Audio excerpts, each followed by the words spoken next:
ઉચ્છલ તાલુકા Bharatiya Janata party વતી Uchchhal Sumul dairy hall ખાતે મન કી બાત કાર્યક્રમની સાથે રક્તદાન શિબિરનું આયોજન કરવામાં આવ્યું હતું। ઉચ્છલ સુમુલ ડેરીના હોલમાં મન કી બાત કાર્યક્રમમાં વડાપ્રધાન શ્રી નરેન્દ્ર મોદીના વક્તવ્યમાં જણાવ્યું હતું કે સ્વદેશી બનાવટનો વધારેમાં વધારે ઉપયોગ કરવો। મહાત્મા ગાંધીએ સ્વદેશી વિશે જેવી રીતે લોકોને પ્રોત્સાહન આપ્યા તેમ માનનીય વડાપ્રધાન શ્રી મોદી દ્વારા પણ 2 ઓક્ટોબર સુધી ચાલનારા સેવા પખવાડિયા અંતર્ગતના કાર્યક્રમમાં ખૂબ મોટી સંખ્યામાં લોકો જોડાયા હતા। મન કી બાત કાર્યક્રમની સાથે રક્તદાન શિબિરનો પણ કાર્યક્રમ રાખવામાં આવ્યો હતો। આ કાર્યક્રમમાં શ્રીમતી લક્ષ્મીબેન खुशालभाई पटेल रक्तदान केंद्र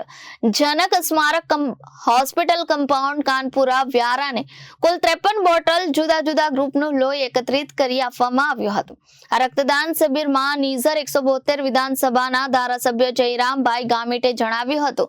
કે માનનીય વડાપ્રધાન શ્રી નરેન્દ્રભાઈ મોદી સાહેબના મન કી બાત કાર્યક્રમના ભાગરૂપે રક્તદાન શિબિરનું સુમોલ સ્થિત કેન્દ્ર ખાતે આયોજન કરવામાં આવ્યું હતું, જેમાં ઉચ્છલ તાલુકાના 9 યુવાનોએ પોતપોતાના લોહીના નમૂના અને ગ્રુપ પ્રમાણે રક્તનું દાન કર્યું હતું। આ રક્તદાન શિબિરમાં નીઝર 172 વિધાનસભા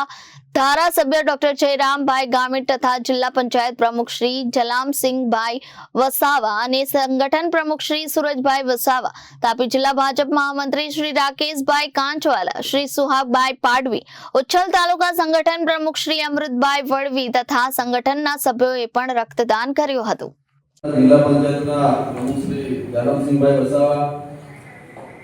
अपना उच्चल तालुका पंचायतना प्रमुख श्री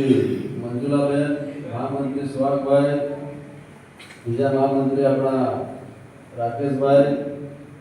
अपना प्रभारी जिला मंत्री संजयभाई, तालुका भाजपना प्रमुख अमृतभाई, महामंत्री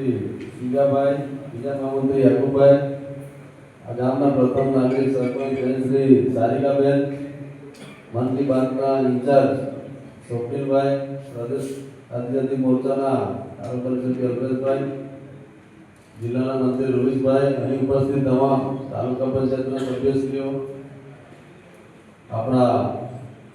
bureau report Janadesh news Vyara.